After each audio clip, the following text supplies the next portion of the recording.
subvenções, e eu estou curioso para saber outros detalhes aqui. Eu já entrevistei ela lá na feira, quando nós estamos com a Expo Camaquã. Volto a entrevistar a doutora Luciana Pereira da Costa, que ela é da Tax Group, que hoje será motivo também da palestra na reunião almoço da Associação Comercial e Industrial de Camaquã. Doutora Luciana, muito bom dia. Obrigado por atender a acústica, tudo bem? Muito bom dia, é sempre um prazer estar presente nos programas da Acústica, que é uma rádio que eu tenho gostado de ouvir e me informado muito bem. Muito obrigada. Obrigado. Bom, outro dia nós falamos lá na feira, estava acontecendo um evento bem bacana lá, e eu pedi para a doutora Luciana me trazer um tema para nós conversar hoje, mas eu já estou querendo derivar o tema para outras coisas. Mas um assunto que muitas vezes, eu vou dizer para ti, tu me dissesse aquela vez, gravei até aqui, nós temos milhares de normas tributárias nesse Brasil. É uma coisa impressionante, né? Uhum.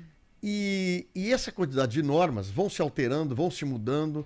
Os contadores, a gente sabe que faz muitos treinamentos, especialização, tem outros contratos de assessoria, mas sempre passa por todos nós, porque o Brasil é uma coisa impressionante, né? Para ti ser empreendedor, não interessa a área, tu tem que ter mais assessoria financeira, contábil, judiciária e também de regulamento de tudo, do que geralmente de gerente ou engenheiro de produto, né?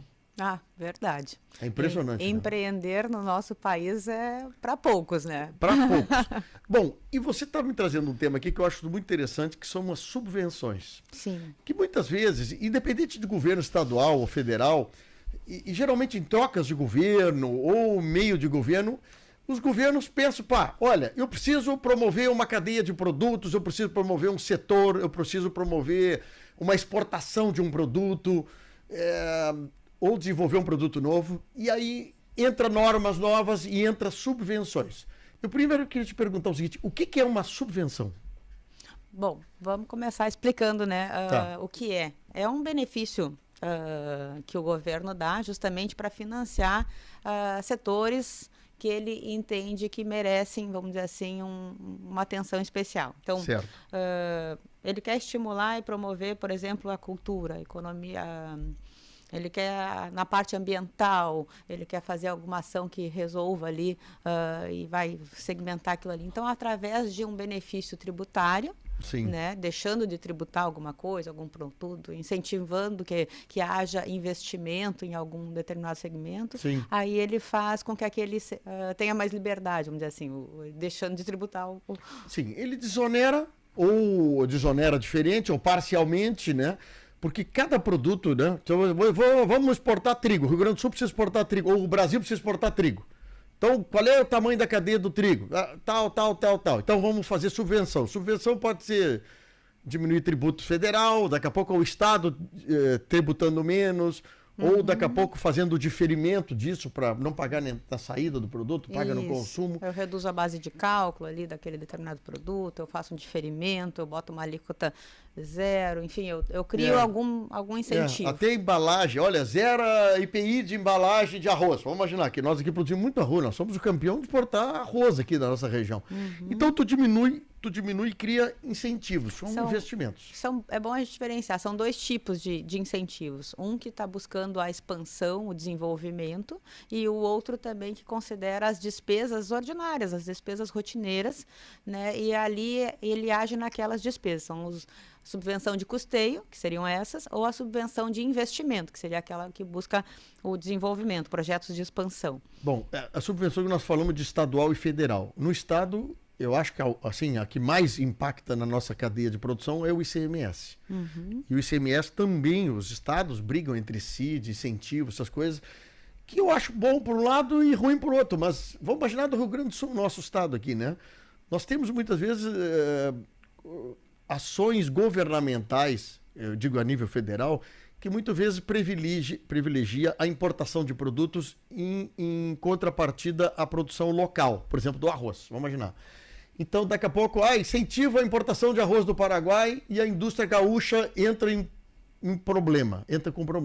Aí o governo do estado diz, não, vamos incentivar a cadeia produtiva do arroz para poder compensar o que está vindo do Paraguai, ou do Uruguai, da Argentina. Isso são compensações importantes que o ICMS entra, né? Isso, é verdade. Aí, por exemplo, no arroz que tu está trazendo, a gente tem previsão de redução de base de cálculo para ICMS, a gente já tem previsão de diferimento, a gente já tem previsão de isenção, né? Feijão também entra aí, redução de base de cálculo, crédito presumido. E pode ser em todo o setor, né? Porque eu vejo assim, nós aqui gastamos muita energia para secar o arroz e produzir o arroz. Então, daqui a pouco o governo diminui base de cálculo do incentivo do ICMS na conta de energia, que pesa muito. Quer dizer, são várias coisas. Bom, e aí, eu estou dizendo, essa grande variedade de normas faz que muitas vezes o empresário ou a indústria acabe pagando erroneamente. Podemos dizer isso? Sim, aí entra a parte, vamos dizer assim, como disse o nosso ministro Paulo Guedes, é o manicômio tributário, né? Porque aí cada segmento, nem só o segmento, mas um produto específico, uma etapa da cadeia de produção, tem uma regrinha bem específica ali que prevê uma exceção, e é isso que traz a grande complexidade do nosso sistema tributário brasileiro e que é a tal da reforma esperada, né? Que venha a simplificar, mas pessoalmente acho que é uma característica do nosso país ter essas exceções das exceções. E nós pagamos errado, vamos assim, resumindo, a gente paga errado. E respondendo, faz com que a gente pague errado, porque é muita regra, muita exceção, e aí para ficar atento a tudo, como se aplica da melhor forma e como a interpretação daquela regra está sendo da melhor forma, causa problema. Bom, aí nós temos os efeitos dessas subvenções também em toda a cadeia da contabilidade, imposto de renda da pessoa jurídica, contribuição do lucro e assim por diante. Tudo isso acaba desencadeando num pagamento a mais do que deveria de pagar. Com certeza. E a empresa de vocês, pelaquela vez que nós conversamos, vocês têm uma série de escritórios no Brasil onde tratam de um sistema igual, porém pegando experiências de vários clientes, e essas experiências são repartidas entre os escritórios para ver, aconteceu uma coisa no Mato Grosso assim, o que pode acontecer no Rio Grande do Sul, o que podemos... E isso acaba trazendo uma expertise do escritório de vocês justamente para tentar identificar que tal tipo de segmento ou cliente pode ser beneficiado com isso. Perfeito. É isso? É isso, né? É uma forma ótima de explicar. Como a gente tem atuado no Brasil inteiro, então a gente consegue ter uma noção de como está a economia e a aplicação das regras tributárias em cada estado. Isso faz com que a gente tenha, vamos dizer assim, uma base de dados, tanto da legislação, que é, vamos dizer assim, a nossa obrigação trabalhar com isso, a gente ter a legislação na sua última atualização, mas também a gente tenha a informação dos clientes. Então, quando a gente está tratando ali de um arroz que é específico, aqui essa região tem muito mais, vamos dizer assim, aplicação para o arroz, mas tem outra região lá que também se aplica o mesmo produto, a gente tem lá umas regras que a gente consegue, daqui a pouco, verificar que, aqui a gente consegue trazer para cá uma discussão que vai beneficiar aquele setor. A gente consegue verificar, por exemplo, fazendo o encontro dessas informações da escrituração das empresas com o que a Receita já está entendendo e verificar a empresa não está se aproveitando de uma determinada regra que traz ali um benefício, uma subvenção, né, fiscal que vai ajudar ela na tributação a menor. E ela está sendo tributada. E isso já faz mais de ano ali que está acontecendo isso. Então, como é que ela poderia arrumar isso na contabilidade, na escrituração, recuperar esses créditos e passar dali para frente a tributar corretamente? Aí eu fico assim com uma dor quando a gente paga uma coisa errada, né?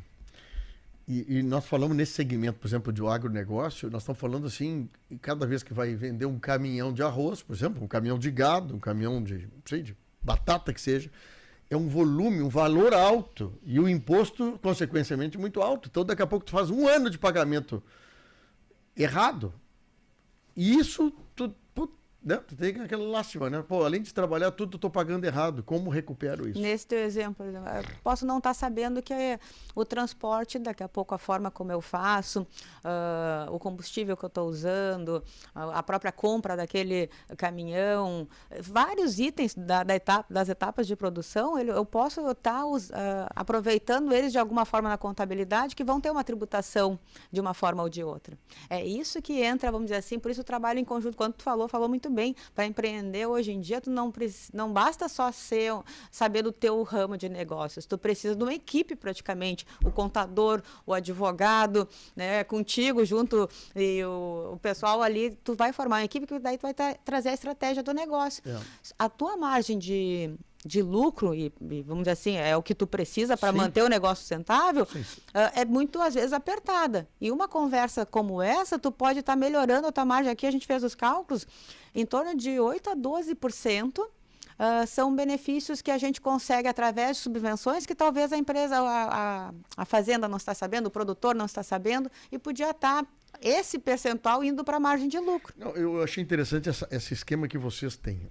Escritórios em vários estados do Brasil, porque daqui a pouco uma indústria do mesmo segmento do Rio Grande do Sul busca até judicialmente uma procura, um direito, e consegue na vitória de uma decisão, e essa decisão é repassada para todos os estados onde tem o escritório de vocês. Sim, isso é perfeito, né? Vamos dizer assim, é como a receita, a parte da arrecadação, ela é de uma certa forma organizada, porque, enfim, ela está ali toda junto, é o governo, né, atuando. O contribuinte, de uma certa forma, perde um pouco dessa união quando ele é fragmentado, né? Não, e na velocidade, né? E na velocidade da comunicação. Até isso ser repassado para os escritórios, para os conselhos, para os escritórios e para os clientes, às vezes leva tempo. E a gente precisa, então, a nossa atuação, claro, quanto maior for, melhor, mas a atuação dos contribuintes em conjunto torna mais forte. Bom, em abril, agora estava me contando aqui no intervalo, em abril houve uma decisão judicial que era uma expectativa e deu outra expectativa, mas ainda assim são dados importantes que eu queria conversar com isso, porque eu quero conversar com a doutora Luciana um próximo bloco. Eu vou tentar fazer mais um bloco aqui, Daniel, com ela, porque eu quero falar sobre PJ e PF, ou seja, pessoa física e pessoa jurídica nas questões de produtores rurais. Eu quero entrar nesse fato aí, porque para mim em um outro lance que eu acho que nós temos que conversar mais vezes sobre isso. Mas o que aconteceu nessa decisão e que impacto isso deu nesses trabalhos que a Tax Group está fazendo? Sim, bem importante a gente tratar desse assunto, porque foi noticiado que foi perdido, e foi realmente, né, foi contra o contribuinte a decisão que aconteceu no STJ agora em abril, foi publicada em junho a decisão. O que a gente tem? Deixa eu começar o raciocínio com o que é o artigo da lei, que é o que no final das contas vai ficar valendo. As subvenções, quando elas são concedidas como estímulo à implantação ou expansão do empreendimento, então, nesse sentido, a subvenção de investimento concedida, elas não serão computadas na determinação do lucro real, que é a base de cálculo do imposto de renda e da CSLL, que são tributos que a gente sabe que, né, são altos, 34% os dois somados em média. Elas não serão consideradas, então, na base de cálculo, desde que seja registrada em reserva de lucros e somente seja utilizada em determinadas situações, que são, daí a previsão legal, absorção de prejuízos, né, esgotados os demais reservas, ou para aumento de capital. E, observando isso, e também não pode, em resumo ali, distribuir aos sócios, né, esse valor. Não pode, ele tem que ser aproveitado para investimento. Para o negócio. Negócio. Ele não pode ser retirado da empresa com a fim de apropriação de lucro, por exemplo, que tu falaste, ou distribuição de lucros aos sócios. Isso. Esse é o texto da lei, né, que já está previsto ali. A legislação é de 2014. Sim. Teve uma reviravolta na jurisprudência, teve uma história longa aí que não cabe, mas vamos direto para o final. O julgamento agora estabeleceu a seguinte tese, que é impossível excluir os benefícios fiscais relacionados ao ICMS, salvo quando atendidos os requisitos previstos na lei, que é esses requisitos aqui que eu estou colocando. Então, o que ficou valendo é o que está já previsto na legislação. Não deve ser exigida a demonstração de concessão como estímulo à implantação ou expansão de empreendimentos econômicos. Então, eu não preciso necessariamente, previamente, comprovar que isso foi utilizado desta forma. Mas a Receita pode, ela fazendo uma fiscalização e verificando que há uma irregularidade, ela pode sim autuar e aí cobrar o imposto devido sobre esses valores, caso não tenham sido observados os requisitos da lei, que são aqueles que eu falei antes. Então, O julgamento que teve, ele não está dizendo que é impossível. Ele está retomando a ideia do que já tinha na legislação, Sim. de que cumpridos aqueles requisitos ali, sim, eu posso, vamos dizer assim, aproveitar esses incentivos de CMS e não tributar eles com CSL e imposto de renda. Agora, se eu não fizer isso de acordo com o que está na legislação e caso eu seja fiscalizado, eu não tiver como comprovar que eu estava de acordo com essa regra, aí sim eu vou ter um problema com a tributação federal. E aí vem a conta e somado mais juros e correções. Aí a conta vem pesada, né? Então, o que a gente precisa, vamos dizer assim, orientar as pessoas que têm a possibilidade de aproveitar isso? Fazer o dever de casa, né? Então, providenciar como é que está sendo feito o registro contábil disso. Caso eu precise comprovar para a Receita e ela venha me auditar, eu tenho como demonstrar que eu estou cumprindo esses requisitos que a legislação prevê, está tudo ok, por isso o contador e o advogado conversando são fundamentais. Tenho como fazer isso? Então, ótimo. Posso fazer o aproveitamento dessas subvenções e deixar de tributar isso aí. Pois é, a quantidade de detalhe que tem nessa legislação maquiavélica, né? E que a tua empresa, daqui a pouco tu tá usando a subvenção, tá tranquilo, tu acha que tá pagando certo, daqui a pouco vem a diferença. Uhum. E é uma questão importante, a gente acha de boa fé que está pagando certo, porque a legislação é complexa e a leitura traz interpretações divergentes, né? Então é importante a gente ter ali, como é que a Receita está vendo isso? Como é que está sendo a interpretação sobre esta forma aqui? E aí entra, vamos dizer assim, a atuação nossa pela Tax Group, que a gente tem esse olhar, como é que a Receita já tem julgado casos semelhantes ao teu, que fizeram desta forma na contabilidade, por exemplo, que a gente está usando aqui. E só nesse detalhe, tu pode procurar e receber muita diferença depois. Bom, doutor Luciano, eu vou fazer o seguinte, consigo mais um meio bloco para frente, então eu quero falar com ela sobre produtores rurais, tá? Produtores rurais aí que estão nos ouvindo, o tema é o seguinte, você está hoje trabalhando no pessoa física, pessoa jurídica, na sua propriedade rural. Você trabalha na sua propriedade rural, sendo pessoa jurídica, em lucro presumido ou lucro real? É um assunto que eu estou integrado, nós falamos outra vez com ela e eu fiquei batendo a orelha até hoje. E eu quero trazer esse assunto de volta aqui para saber o seguinte, qual é a vantagem de você, produtor rural, que está PJ, de trabalhar em lucro real ou lucro presumido? Detalhes eu quero trazer depois com a doutora Luciana sobre isso. Então já nós voltamos.